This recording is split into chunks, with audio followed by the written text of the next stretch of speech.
മഹാരാഷ്ട്രയിലെ ബുൽധാനയിലെ ഗ്രാമങ്ങളിലുള്ളവരുടെ അസാധാരണ മുടികൊഴിച്ചിലിന്റെ കാരണം സെലിനിയം എന്ന മൂലകത്തിന്റെ സാന്നിധ്യമാണെന്ന കണ്ടെത്തലുമായി ആരോഗ്യ വിദഗ്ധർ.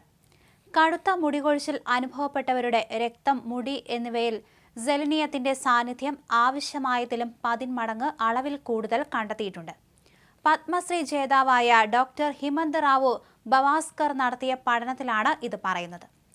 പഞ്ചാബിൽ നിന്നും ഹരിയാനയിൽ നിന്നും ഇറക്കുമതി ചെയ്ത് പ്രാദേശിക റേഷൻ കടകൾ വഴി വിതരണം ചെയ്ത ഗോതമ്പിൽ നിന്നാണ് അമിതമായ അളവിൽ ഈ ആളുകളുടെ ശരീരത്തിൽ സെലിനിയം എത്തിച്ചേർന്നതെന്നാണ് ബവാസ്കറിന്റെ പഠനത്തിൽ കണ്ടെത്തിയിരിക്കുന്നത്.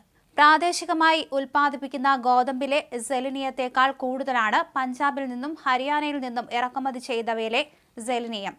ഇവയിൽ 600 മടങ്ങ് കൂടുതലാണ് സെലിനിയത്തിന്റെ അളവ്. അതേസമയം ഈ ഗോതമ്പ് കഴിച്ചവരിൽ സിങ്കിന്റെ അളവ് കുറവായിരുന്നു. ഈ അസന്തുലിതാവസ്ഥയാണ് മുടികൊഴിച്ചിലിന് കാരണമെന്ന് കരുതുന്നു എന്നാണ് അദ്ദേഹം പറയുന്നത്.